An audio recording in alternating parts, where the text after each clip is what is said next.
warahmatullahi wabarakatuh. Balik lagi di channel aku Putri. Selamat datang buat yang baru aja nemuin channel ini dan mampir ke channel ini. Dan terima kasih buat teman-teman yang masih setia di channel ini. Di video kali ini aku mau ngebahas mengenai obat apa aja atau solusi apa aja yang bisa dilakuin kalau misalkan anak kita tuh ruam. Jadi ini pengalaman di anak aku sendiri.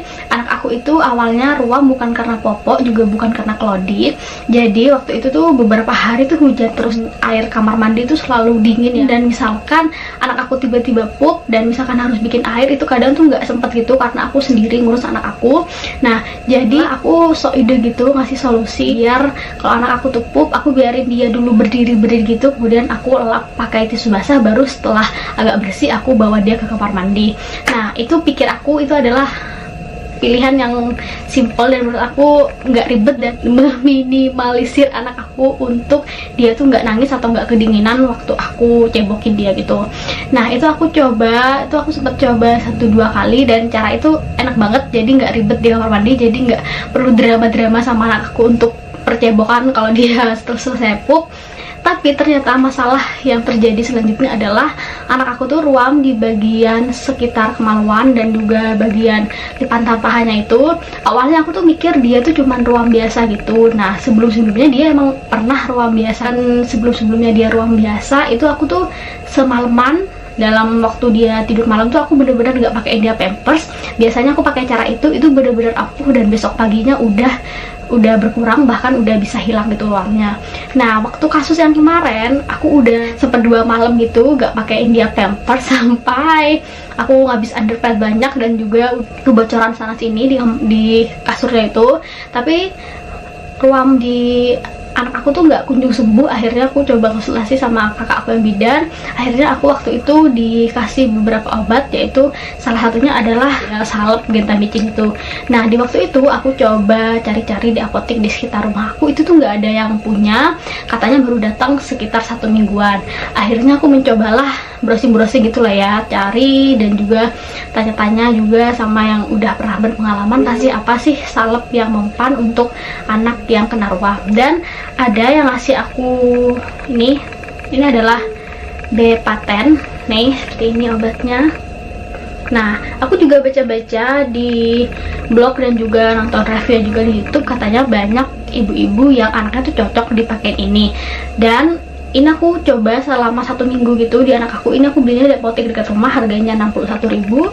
Aku coba selama 1 minggu di anak aku, tapi ruamnya nggak kunjung sembuh, malah ruamnya tuh makin parah, jadi kayak merintis-merintis ada nanahnya gitu. Dan itu bikin luka parut yang bikin anak aku dalam 1 minggu tuh dia tuh gengges dan rewel banget. Biasanya jam 8, jam 9 dia udah tidur, ini tuh bisa sampai jam 12 malam, sampai jam 1 malam dia tuh nggak kunjung tidur gitu, walaupun dia udah kenyang dan udah diajak main. Ternyata setelah dilihat-lihat, ternyata ruam popoknya tuh nggak kunjung sembuh dan juga malah makin parah. Akhirnya aku mencoba lagi, mencari-cari gitu. Akhirnya aku menemukan si gentamicin yang ini. Nah untuk ini, dan aku beli yang untuk kulit ini tuh yang gentamicin nih kayak gini dashbooknya. Ini aku belinya di K24 dan seperti ini nih, seperti ini. Ini aku beli harganya tuh 16.900, jadi di kisaran 17 ribuan lah ya ini tuh. Nah ini adalah salep kedua yang aku punya di si gentamicin ini, karena salep yang pertama pas udah mau habis tapi ruam anak aku tuh masih belum sembuh gitu. Akhirnya aku beli lagi ini yang kedua.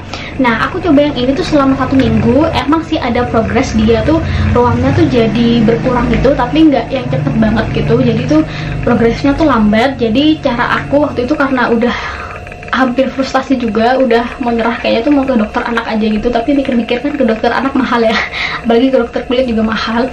Jadi waktu anak aku tidur, jadi aku bukain pampersnya dan aku di bagian yang ruam itu aku kompresin gitu, dipakai handuk yang bersih kemudian hangat. Jadi aku kompres gitu, aku kompres mungkin sekitar setengah jam lebih. Setelah itu aku keringin, kemudian aku olesin si salep ini. Dan alhamdulillah cara itu adalah cara yang menurut aku paling ampuh juga untuk mengurangi ruam yang ada di sekitar selangkangan dan juga bagian kemaluan anak aku. Nah tapi itu progresnya lumayan lama. Akhirnya aku mencari-cari lagi ke apotek lain, tuh nyaranin aku pakai si gentamicin lagi, tapi ini tuh beda gitu. Nih kayak gini nih, beda. Ini gentamicin ini dia harganya tuh cuma 3.000 doang gitu. Jadi super murah. Setelah aku cobain ke anak aku, dalam waktu 1 hari aku pakein ini, anak aku tuh kebesokannya udah ngasih progres yang amat sangat menakjubkan. Kenapa aku nggak beli ini dari kemarin-kemarin? Nah, rasanya tuh nyesel banget gitu, karena kasihan anak aku udah hampir 2 minggu lebih gak sembuh-sembuh, dan di minggu ketiga aku coba ini, itu alhamdulillah sembuh, yang sembuh banget gitu. Nah, sampai aku bikin video ini sebenarnya anak aku nggak yang 100% gitu hilang si ruamnya itu, karena emang pernah sih dalam sehari 2 hari tuh ruamnya 100% sembuh gitu. Tapi kalau misalkan aku ketiduran ataupun aku kayak lalai gitu, gak cepet-cepet ganti pampersnya, itu bikin dia tuh ruamnya jadi ada lagi bintik-bintik. Tapi kalau misalkan aku pakai ini lagi, itu bintik-bintiknya udah, dan ruamnya itu udah langsung bisa dibilang langsung sembuh dan langsung berkurang gitu. Jadi ini adalah menurut aku yang paling the best, dan mungkin aku bakal nyetok ini juga karena aku nggak pernah tahu ruam anak aku tuh bakal berlangsung kapan gitu. Kalau misalkan anak kita ruam, solusi yang pertama ialah emang kita harus berhentiin anak kita tuh pakai pampers ataupun pakai pospak atau pakai klodi. Jadi bener-bener pure yang anak kita tuh jangan dipakein apa-apa kecuali pakai celana aja. Tapi kalau untuk di kasus aku nggak bisa ngelakuin itu karena aku mikir kalau misalkan anak aku tuh lagi aktif-aktifnya, dia lagi baru-barunya bisa jalan dan suka banget gitu jalan-jalan ke sana sini. Jadi dikhawatirkan kalau misalkan dia tiba-tiba nggak sengaja atau misal aku nggak ngeburu gitu buat ngatur, dia bisa kencing sembarang tempat dan itu bikin seluruh rumah jadi najis. Jadi solusi dari aku waktu itu mengganti pampers anak aku ke Happy Baby. Kenapa? Karena si Happy Baby itu dia di bagian itu bagian pahanya tuh dia tuh longgar gitu, jadi dia tuh ngasih sirkulasi udara yang bagus untuk bagian paha anak aku, supaya ruam di bagian dalamnya itu bisa cepat kering ataupun gak bikin lembab lah intinya tuh gitu. Si pampers si Happy Baby itu di anakku cuman bisa dipakai untuk 1 kali pakai aja, karena kalau misalkan dipakai 2 kali pakai itu tuh udah penuh banget gitu, dan itu kan masih masa penyembuhan anak aku. Jadi aku selama hampir 3 minggu itu tuh ngabis banyak banget yang namanya si pospak si Happy Baby itu. Kalau nggak salah itu tuh aku beli yang ukuran L, kalau nggak salah sih ya, itu isi sekitar 40-an. Itu aku bisa habis hanya dalam 2 hari, dan itu amat sangat menguras kantong. Akhirnya setelah aku pikir-pikir lagi, kira-kira apa sih ya pampers yang bisa nahan kencing anak aku, bisa paling nggak bisa sampai 2 kali 3 kalian lah, tapi yang kualitasnya lebih premium gitu. Akhirnya aku kembali lagi pakai si Meris. Anak aku kalau untuk Meris ukurannya sekarang pakai yang L, jadi aku pakai cara ini yang aku rasakan dan aku terapin di anak aku.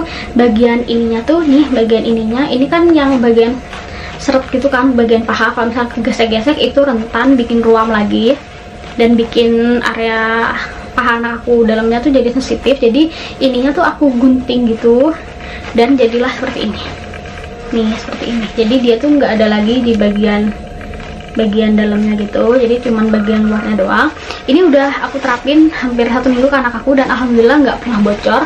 Jadi kalau misalkan anak aku kencing itu selama ini nggak pernah bocor, juga pupnya juga nggak pernah bocor. Nah, dari sepengalaman aku, setelah anak aku tuh yang ngalamin iritasi itu, anak aku tuh jadi nggak bisa gitu loh pakai pampers lama-lama dan juga nggak bisa pakai klodi lama-lama. Jadi kalau misalkan anak aku pakein klodi maksimal itu aku pakein selama 1 jam, sedangkan kalau misalkan aku pakai ini paling lama biasanya tuh cuman 1 sampai 1,5 jam. Cara pakainya semua sama. Jadi kalau bisa anak kita tuh dibersihin dulu di area yang mau dikasih salep ini, kemudian dikeringkan sampai benar-benar kering, baru dipakein salep ini. Untuk yang salep ini sendiri Bepapten ini, aku rasa ini tuh cuman mempan untuk ruam-ruam yang ringan gitu, yang masih merah-merah gitu. Tapi kalau sudah ada yang luka parutnya dan juga ada nanahnya gitu, lebih ampuh pakai si gentamicin ini. Kalau yang gentamicin ini dia dosisnya itu 1 hari bisa diolesin 3-4 kali, sedangkan kalau ini cuma 1-2 kali aja dalam sehari. Tapi perlu bunda-bunda ingat di luar sana ya, bahwa penyebab dari ruam itu banyak banget. Bisa ruam popok, bisa ruam karena sabun mandinya nggak cocok, bisa karena deterjen bajunya nggak cocok, bisa karena keringet buntet, bisa karena yang lain-lain. Jadi usahakan untuk cari dulu penyebabnya apa sebelum kita beli salep itu. Dan alhamdulillah kalau di aku dengan salep ini anak aku udah berasur-asur sembuh gitu ya. Kalau misalkan ruamnya itu penyebabnya dari alergi, aku pikir lebih baik teman-teman pergi konsultasi ke dokter aja supaya alerginya tuh nggak lebih parah, apalagi buat anak-anak yang udah MPASI, yang udah makan gitu. Biasanya tuh rentan juga terkena yang namanya si ruam gitu, karena ruam kan bukan cuma di bagian paha ya, bisa di badan, di leher juga, di bagian kepala juga.